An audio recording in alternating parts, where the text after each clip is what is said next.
When I first saw Joker, when I saw you.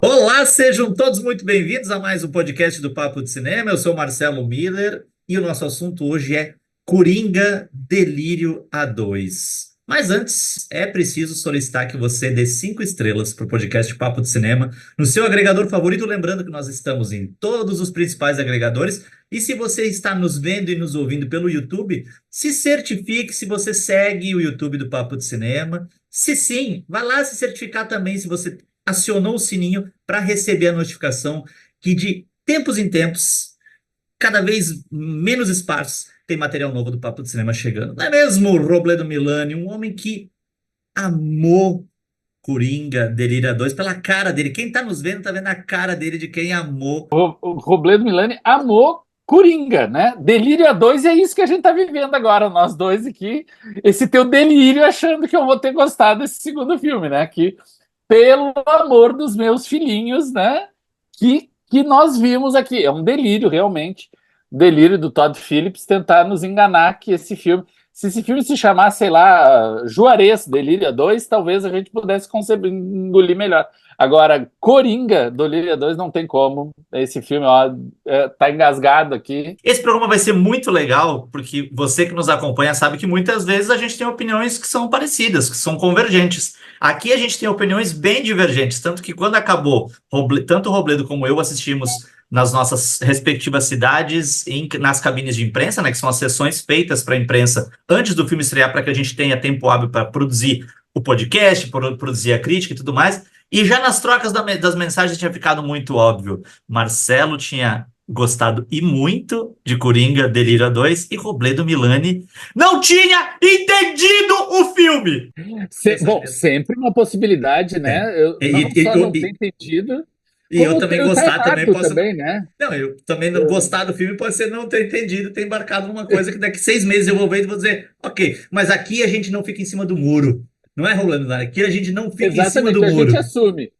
A gente pode estar errado, mas a gente abraça no erro e vai até o final abraçar nesse erro. Essa é a questão. Que sempre essa possibilidade da gente estar defendendo, cagando regra aqui, ditando coisas e tal, o pessoal vai lá e diz assim, poxa, o que aqueles ananá falaram naquele podcast lá que eu penso totalmente oposto? É possível, pode acontecer. Então, assim, quero deixar claro que é uma crítica. Primeiro, a gente assistiu o filme agora há pouco, né? Sim. Nós dois vimos hoje de manhã o filme.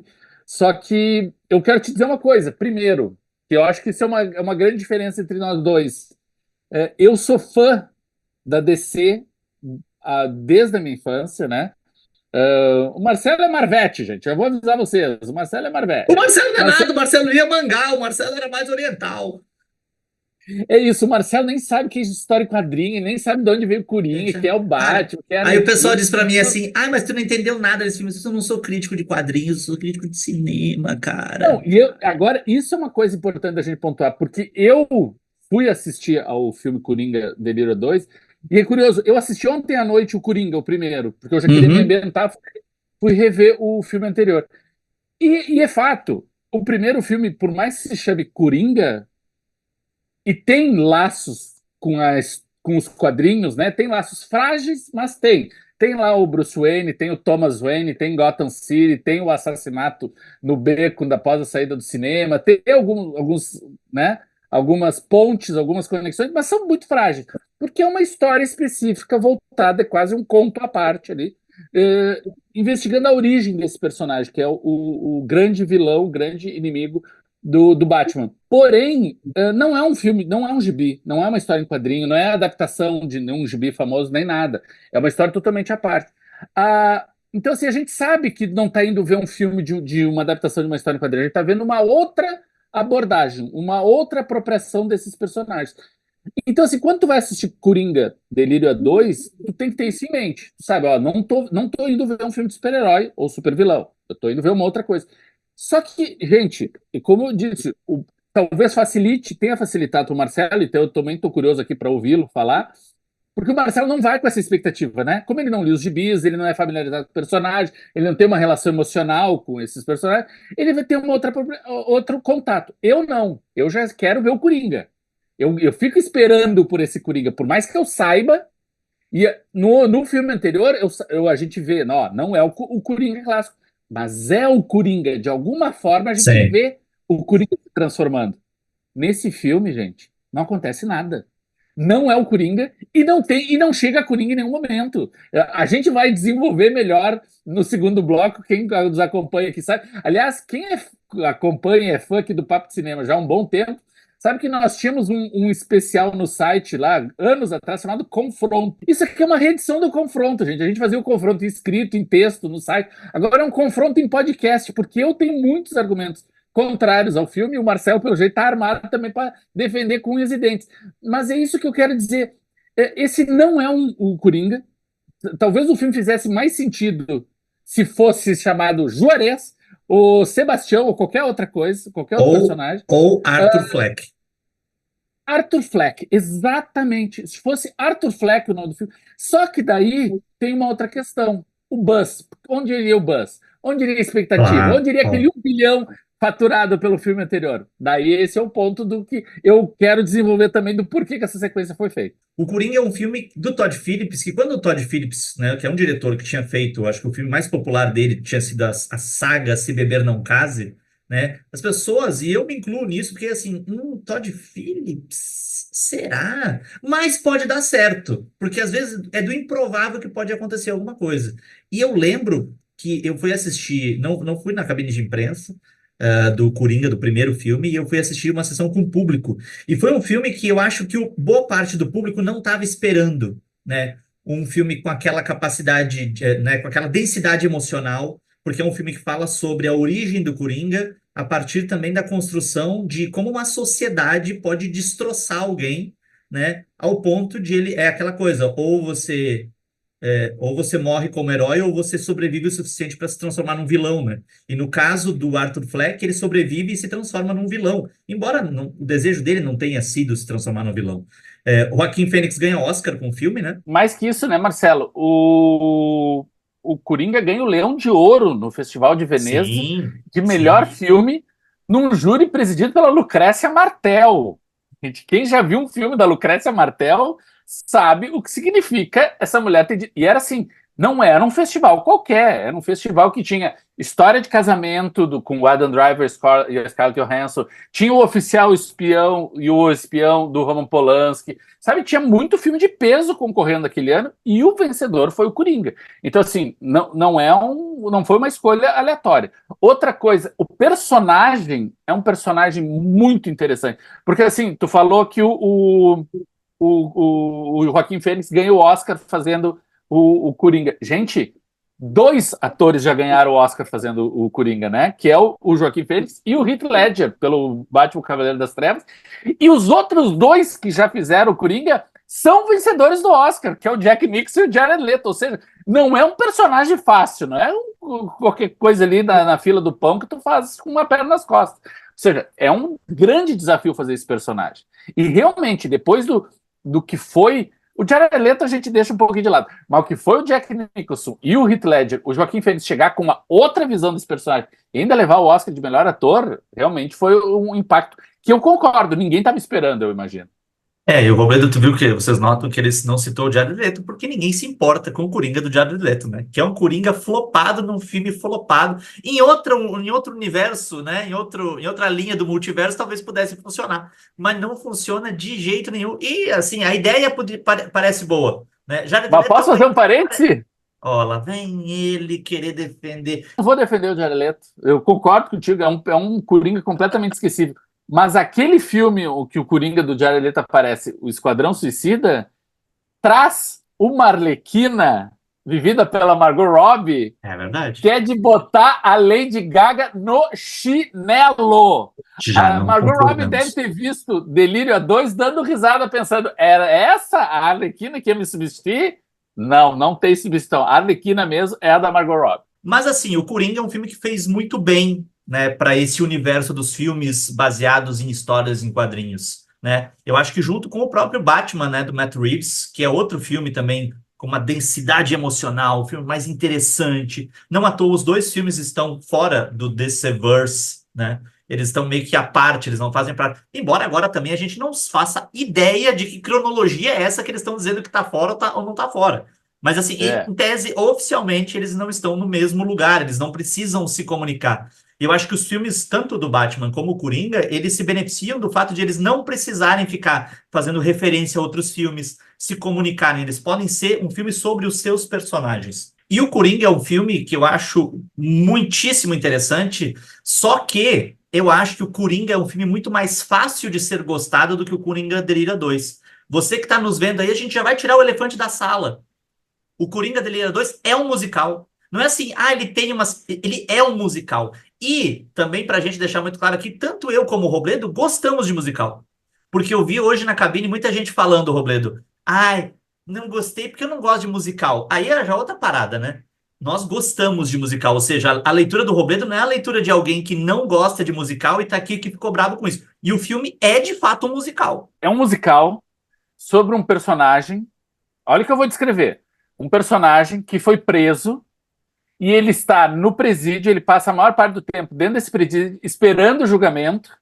E daí, quando começa o julgamento, ele transforma esse julgamento num circo e o circo começa a ser bombardeado de forma midiática e o público vai influenciando o resultado da que está andando aquele julgamento. Como é o nome desse filme? Lá vem. Chicago, vencedor do Oscar de melhor filme em 2002. Esse é o filme sobre um presidiário que está lá, que é musical, que influencia a mídia, que tem apoio da público. Chicago, esse é o musical que a gente gosta. Não é Coringa Delírio 2. É uma mistura de Chicago com um estranho no ninho, gente. É aquele personagem que está lá. Será que é louco? Será que não é? Porque a grande pergunta do filme é essa: será que ele é louco? Será que ele não é? Será que ele não é?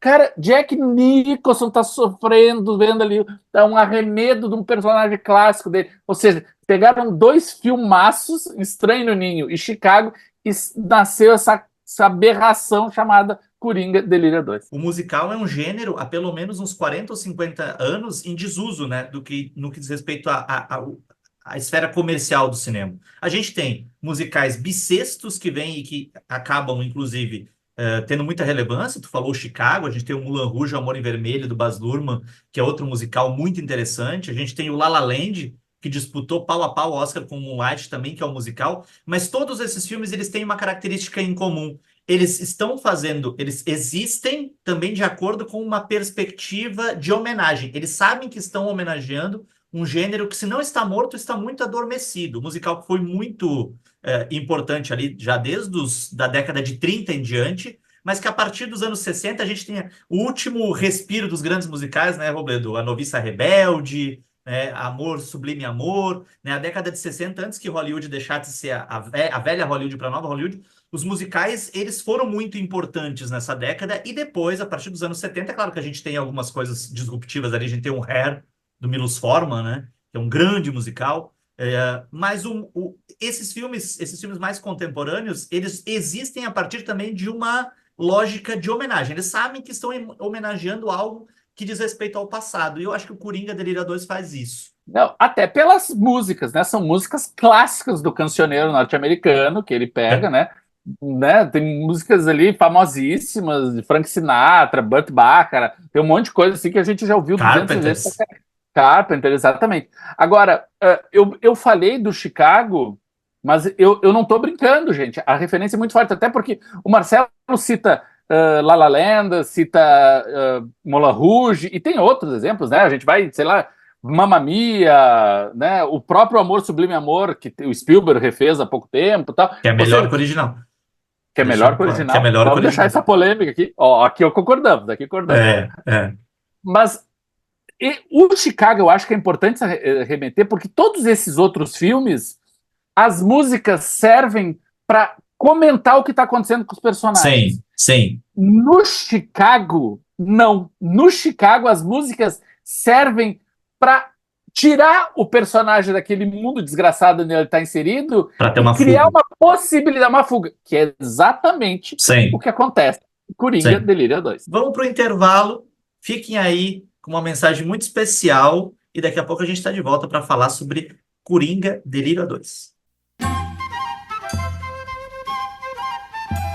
Olá pessoal, eu sou Vitor Hugo Furtado, um dos jornalistas do Papo de Cinema, e você está acompanhando o nosso podcast. Agora, para dar uma respirada nessa conversa, eu tô aqui para lembrar que você também faz parte desse espaço. Exatamente, pois os parceiros do Papo de Cinema tanto podem sugerir os temas a serem debatidos nesse momento de troca e discussão, como também negociar conosco inserções comerciais, divulgando o seu produto, evento, filme ou marca. Bacana, né? Fale com a gente, mande um alô por qualquer um dos nossos perfis nas redes sociais e você sabe, estamos no Instagram, no Twitter, no Facebook e todas as outras redes sociais, ou mesmo lá no site, pelo nosso e-mail papodecinema@papodecinema.com.br. Estamos esperando pelo seu contato, viu? Tenho certeza que vai ser muito legal contar com você ao nosso lado, tornando esse Papo de Cinema ainda mais amplo e diverso. Bora lá?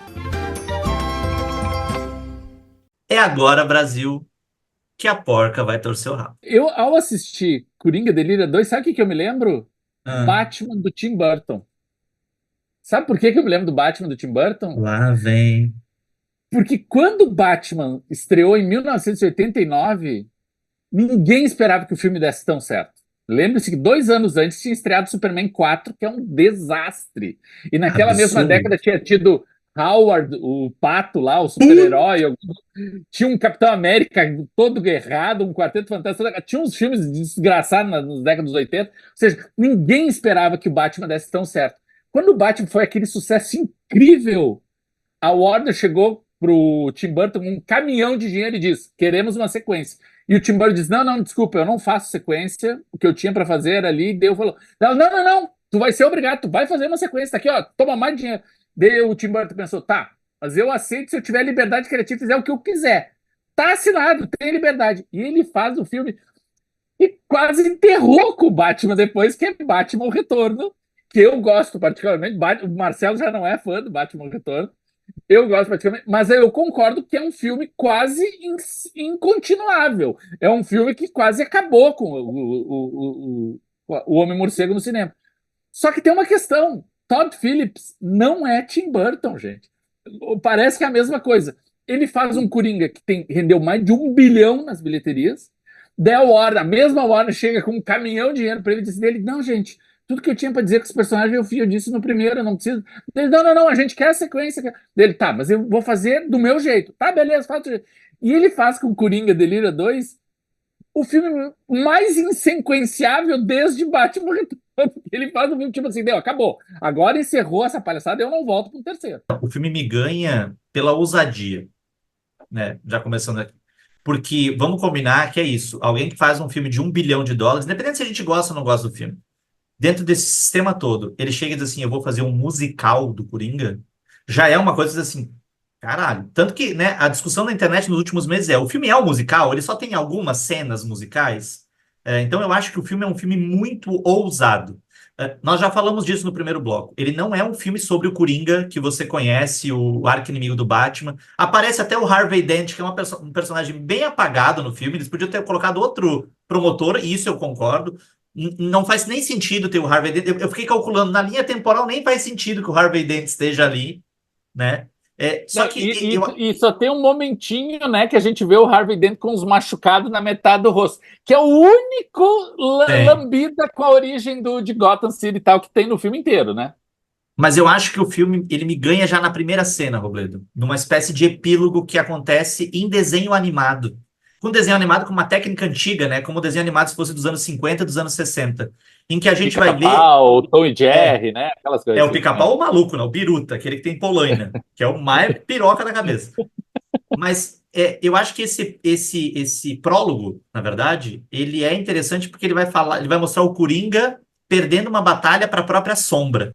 E a grande discussão do Coringa Delírio 2 existem duas pessoas ali, existe o Arthur Fleck e existe o Coringa, tanto que a estratégia da advogada dele vou sustentar que sim, que existem dois, né, que existe uma fragmentação dessa personalidade e ele matou as pessoas uma vez tomado pelo Coringa. E o Arthur Fleck seria uma vítima. O que eu acho interessante aqui é que o filme vai se concentrar o tempo inteiro nessa tensão entre fantasia e realidade, entre uma possibilidade de fuga da realidade e uma necessidade de encarar as coisas. E aí Por isso que eu acho o musical, as cenas musicais belíssimas, porque é nas cenas musicais, exatamente, eu acho, concordo totalmente contigo, Robledo, sobre a questão paralela com Chicago. Porque é nos momentos dos musicais, né? E o musical é um gênero muito associado à fuga da realidade, né? Ao escapismo. Embora a gente tenha grandes musicais como Dançando no Escuro, do Lars von Trier, que ele usa o musical subvertendo isso e sendo muito realista. É, mas aqui, por isso que eu digo é um musical clássico, porque o Todd Phillips usa as cenas musicais para fazer o Arthur Fleck, que é o protagonista do filme, não é o Coringa, o Arthur Fleck escapar da realidade. Ele me parece, desde o começo, um personagem tentando, sabe como se fosse um personagem se afogando? E ele tenta, através da música, sobreviver mais um pouco, sobreviver mais um pouco, sobreviver mais um pouco, até que ele encontra essa personagem, né, essa Arlequina da Lady Gaga, que é alguém que é apaixonada pela fantasia. É alguém que não é apaixonada pelo Arthur Fleck, ela é apaixonada pelo Coringa. Tanto que aqui a gente tá no spoilers free, né? Ele é apaixonado por ela, ele se apaixona, e essa é a função dessa personagem E feminina essa é a no filme. diferença entre eles, né? Ele é apaixonado pela mulher, ela é apaixonada pelo ícone. Em algum momento isso vai dar merda. Tanto que, na vez que eles transam, porque, ai, que bom ver um personagem de quadrinho que trepa, gente, pelo amor de Deus, porque todo mundo castrado nesse filme. Mas ela faz questão de pintar ele antes de eles transarem. Porque ela quer transar com o Coringa, ela não quer transar com o Arthur Fleck. Tanto é que daí agora falando especificamente dessa cena, né? Quando eles estão para transar, ele percebendo a falibilidade dele, diz para ela: "Tu assume a partir daqui", Bonito né? demais, velho. Como é que pode não Isso, gostar do isso, filme desse com a cena isso, bonita isso, dessa? eu concordo. Essa é uma cena muito bonita e que dá muito a pensar. Aliás, a crítica no Papo de Cinema já está publicada, né? Vocês podem ir lá e quem escreveu fui eu, então tá mais esmiuçada esse meu ranço aí do filme. Mas eu falo sobre essa questão da animação, eu falo também sobre essa cena dela assumir. Só que eu acho que o filme tá cheio de promessas, essa é a questão. Uhum. Isso dele falar, tu assume a partir daqui, tu fica pensando, tá, agora ela vai assumir. E daí eles vão investir nisso. E ela não assume, ela abandona. Ela vira as costas para ele. Ela deixa, ela abandona ele. É isso que me decepciona. E essa questão dessa. Que eles até usam esse termo, eu achei interessante, porque quando ele está no julgamento, eles falam, he has a split mind. Eles dizem, uma mente fragmentada. Split é o nome do filme fragmentado do M. Night Sim, Shyamalan, né? James sim. McAvoy. Ou seja, eles usam esse mesmo termo, split, né? O fragmentado, o quebrado. E é isso que eles estão querendo provar, que ele tem uma mente dividida, fragmentada, que o Coringa existe dentro do Arthur Fleck. Só que ele nega isso. Ele se diz, não, não é, sou eu mesmo, eu que matei essas pessoas, eu que levei isso adiante, eu que matei minha mãe, aliás, que vocês nem sabem e tal. Só que, gente, Um abraço pro Xavier Dolan, né? Eu matei minha mãe. Aí ficou nessa. né? Né? Só que esse uso, ele assume uma coisa que é contrária a tudo que o filme está dizendo, que é esses números musicais, que é essa fuga, essa fantasia. E isso, de uma certa forma, já estava no outro filme. Toda aquela fantasia dele com a mulher, com a vizinha, se eles namoravam ou não, ele se imaginando lá sendo recebido pelo Murray, o personagem do Robert De Niro, o passado da mãe, que a mãe também carregava essa passagem, dela ter tido um caso com o pai do Bruce Wayne, Thomas né? Wayne. Thomas Wayne, esse é o personagem. Ou seja, gente, é algo interessante, que é mais desenvolvido, mas não é algo particularmente novo que eles agregam. Essa é a grande questão para mim desse filme. Principalmente por eu ter revisto um dia antes e agora vendo outro, eu vejo que basicamente é o mesmo filme, gente. É repetição de muito que já estava lá. Tu pensa, mas o Joaquin Phoenix está incrível. Tá incrível. Exatamente como ele estava no primeiro. Não tem absolutamente nada de novo. Aquelas cenas dele de costa, mostrando os ossos, aquela coisa que estava no filme anterior, tá aqui de novo. Não tá uma outra coisa nova. Daí tu pensa, tá, mas esse filme tem a Arlequina, que o Marcelo disse, tem a Lady Gaga. Gente, ela não é a Harley Quinn, para começo de conversa. Ela tem outro nome, é Lee Quinzel, é outra coisa, eles dão outro apelido para ela. Em nenhum momento usa-se o Arlequina, tudo esse batizado, essa fantasia, porque o Coringa é dito o tempo inteiro, né? É a Sim. máscara, o Coringa. Ela em nenhum momento assume essa identidade, ela não existe essa identidade de Arlequina. Eu até fiz a brincadeira com a Margot Robbie, a outra personagem, que é de fato uma Arlequina. Essa aqui não é o momento. E é uma personagem que A função dela é despertar esse desejo nele pela vida.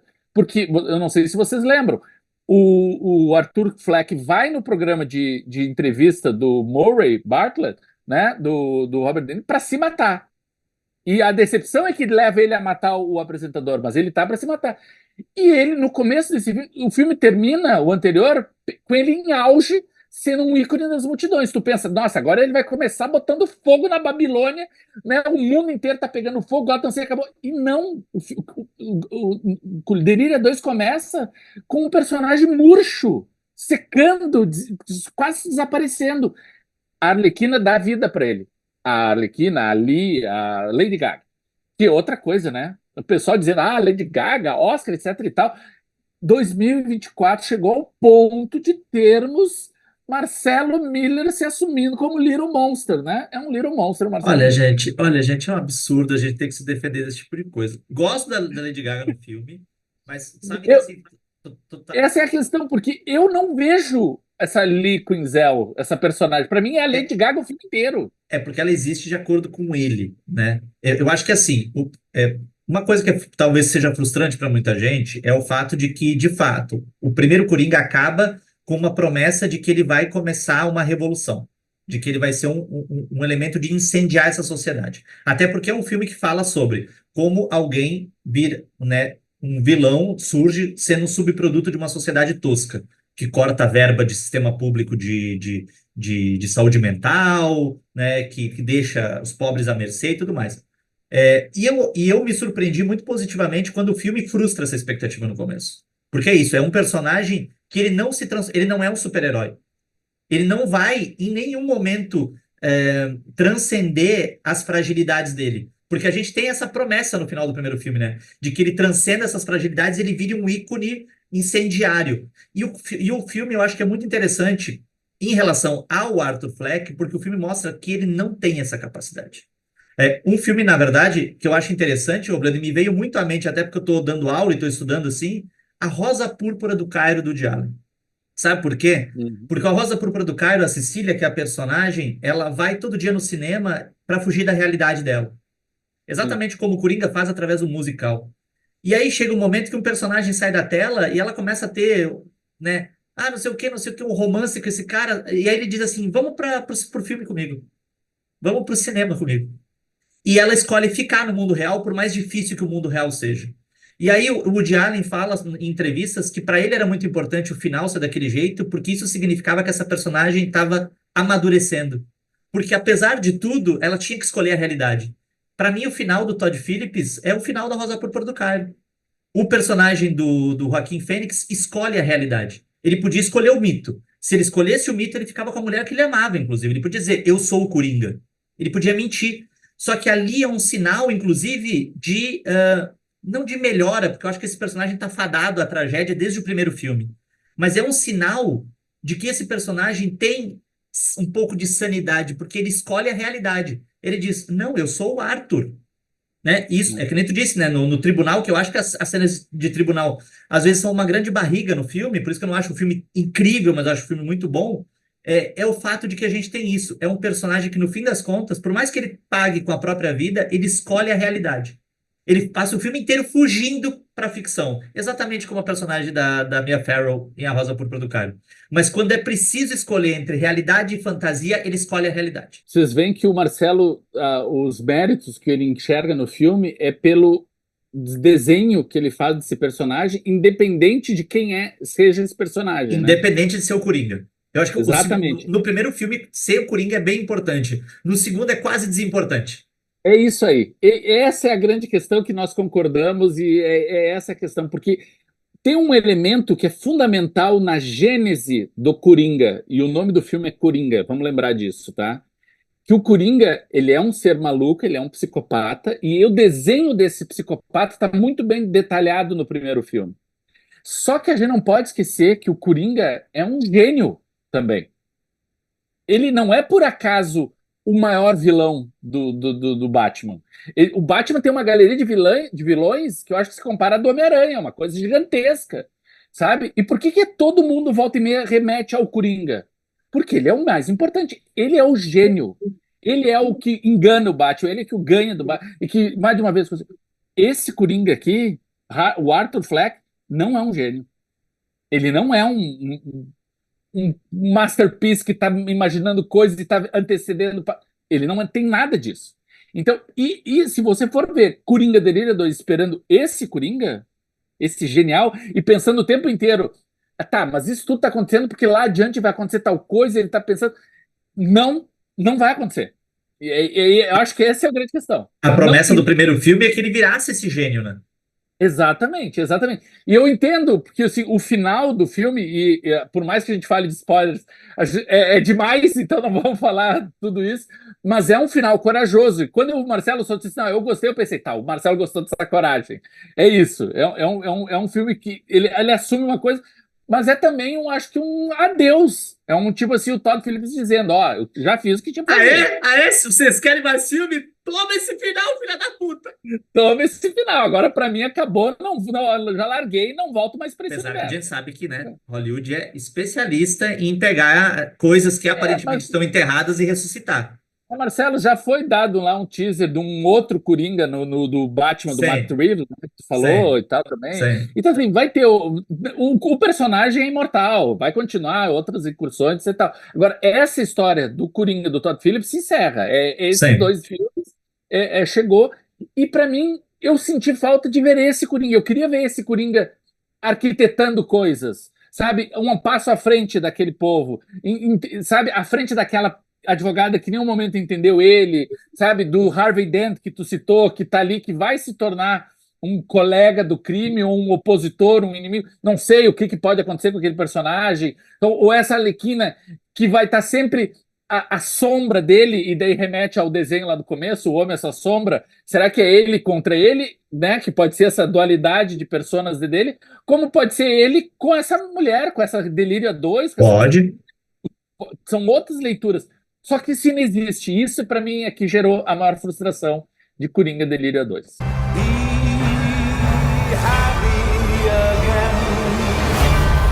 I got the sneaking suspicion that we're not giving the people what they want. Let's give the people what they want. E Robledo, mais uma vez um prazer trocar essa ideia contigo e ter esse espaço aqui pra gente conversar sobre um filme que vai fazer muito barulho. E é isso, né? O melhor filme da última semana, né? Então, assim, semana que vem já tem outro filme, Coringa do Líder vai ficar na poeira do tempo, e era isso. Semana que vem a gente tá de volta com outro podcast aqui no Papo de Cinema. Um grande abraço a todos e até a próxima.